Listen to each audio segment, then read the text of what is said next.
Selamat siang teman-teman, perkenalkan nama saya Karonila Blawa dari Fakultas Ekonomi dan Bisnis, Prodi S1 Manajemen, NIM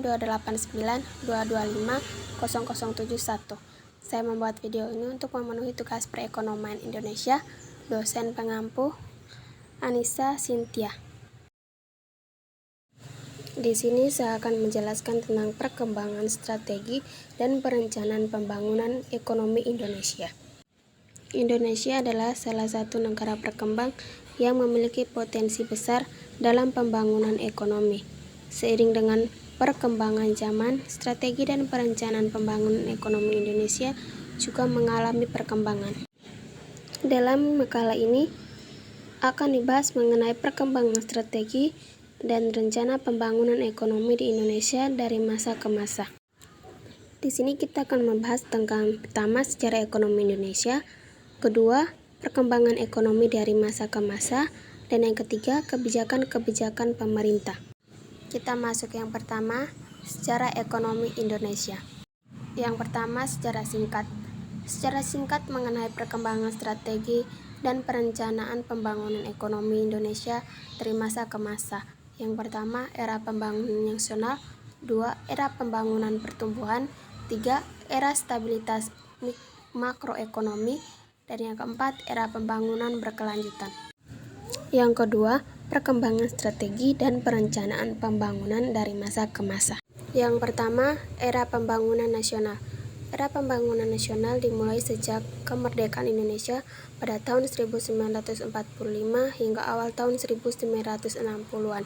Pada masa ini, strategi pembangunan sektor industri barat dan sektor pembangunan melalui pemerintah yang mengadopsi ekonomi terencana. Yang kedua, era pembangunan pertumbuhan. Era pembangunan pertumbuhan dimulai pada tahun 1980-an.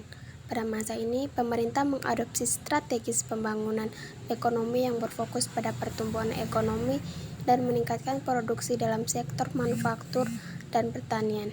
Kebijakan ini diimplementasikan melalui pembangunan infrastruktur, dukungan untuk sektor manufaktur dan pertanian, serta pembiayaan dari luar negeri. Yang ketiga, era stabilitas makroekonomi. Era stabilitas makroekonomi dimulai pada tahun 1980-an hingga awal tahun 2000-an. Pada masa ini, pemerintah Indonesia mengalami krisis ekonomi pada tahun 1997 sampai 1998, sehingga strategis pembangunan ekonomi bergeser menjadi fokus pada stabilitas ekonomi dan reformasi kebijakan ekonomi. Kebijakan ini dilakukan dengan memperkuat sektor keuangan, menstabilitaskan inflasi, dan melaksanakan reformasi sektor publik. Dan yang keempat, era pembangunan berkelanjutan.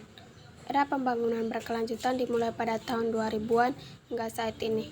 Pada masa ini, pemerintah Indonesia mengadopsi strategis pembangunan ekonomi yang berfokus pada pembangunan berkelanjutan.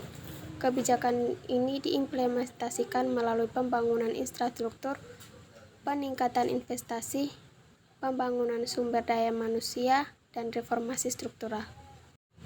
Ketiga, kebijakan-kebijakan pemerintah. Yang pertama, kebijakan pembangunan infrastruktur. Kebijakan ini dilakukan dengan membangun infrastruktur yang mendukung pertumbuhan ekonomi seperti jalan, pelabuhan, dan bandara. Yang kedua, kebijakan investasi. Kebijakan investasi dilakukan dengan memberikan kemudahan investasi, memberikan insentif, dan mengurangi birokrasi yang berbelit-belit. Yang ketiga, kebijakan pendidikan dan pelatihan. Kebijakan ini dilakukan dengan meningkatkan akses dan kualitas pendidikan serta pelatihan untuk meningkatkan keterampilan dan kualitas sumber daya manusia. Yang keempat, kebijakan fiskal dan moneter. Kebijakan fiskal berkaitan dengan pengelolaan pendapatan dan belanja negara yang berfungsi untuk mencapai tujuan makroekonomi seperti pertumbuhan ekonomi, inflasi yang rendah, dan stabilitas fiskal. Sedangkan kebijakan moneter adalah kebijakan yang berkaitan dengan pengaturan suku bunga, persediaan uang, dan nilai tukar mata uang untuk mencapai tujuan makroekonomi yang sama. Yang kelima, kebijakan infrastruktur. Kebijakan infrastruktur bertujuan untuk meningkatkan konektivitas antar wilayah dan meningkatkan produktivitas ekonomi. Pemerintah Indonesia telah mengimplementasikan berbagai proyek infrastruktur besar seperti jalan tol, pelabuhan, bandara, dan jaringan listrik untuk meningkatkan konektivitas antar wilayah dan mendukung pertumbuhan ekonomi. Yang keenam, kebijakan pertanian. Kebijakan pertanian bertujuan untuk meningkatkan produktivitas sektor pertanian dan meningkatkan kesejahteraan petani. Pemerintah Indonesia telah mengimplementasikan berbagai program pembangunan pertanian seperti penyediaan pupuk dan benih yang berkualitas, peningkatan akses ke pasar, dan perluasan irigasi untuk meningkatkan kesejahteraan petani. Yang terakhir, kebijakan industri. Kebijakan industri bertujuan untuk meningkatkan daya saing sektor industri nasional dan meningkatkan kontribusi sektor industri terhadap pertumbuhan ekonomi. Pemerintah Indonesia telah mengimplementasikan berbagai program pembangunan industri seperti penyediaan insentif untuk industri nasional, pengembangan sektor manufaktur, dan peningkatan akses keuangan untuk industri. Sekian penjelasan saya mengenai perkembangan strategi dan pembangunan ekonomi Indonesia. Mohon maaf jika ada kata yang salah. Terima kasih.